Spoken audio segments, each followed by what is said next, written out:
भैया हम गीतकार शक्ति सूर्या आप सब भोजपुरी श्रोतागण के प्रणाम करतनी।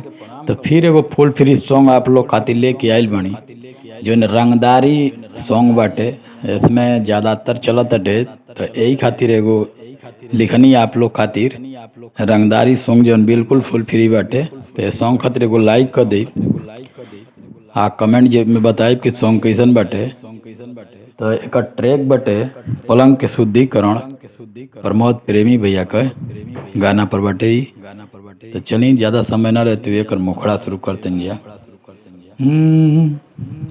बन जानी शेर बाबू हो जइबो ढेर बाबू, बन जानी शेर बाबू हो जइबो ढेर, गर्मी उतार देब रे अपना जिला के हम होई रहंगा बाज रे, सीना में गोली मार देब रे अपना जिला के हम होई रहंगा बाज रे, सीना में गोली मार देब रे।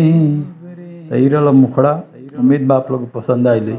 चले कर पहला अंतरा सुनावतनी।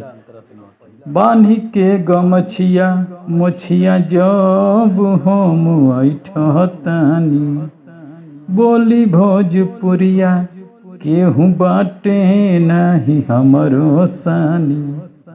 बान्ही के गमछिया मोछिया जब हम ऐठतानी, बोली भोजपुरिया केहू बाटे नाही हमरो सानी। मंगबे त प्यार देब रे अपना जिला के हम होई रंगा बाज रे, सीना में गोली मार देब रे। तो ये रहा पहला अंतरा। चलिए एक लास्ट दूसरा अंतरा सुनावतनी। कोर्ट कचहरी पुलिस थाना न जाना बाटे, शक्ति सूर्य सिंगर कमवाई है कुल रोजाना बाटे।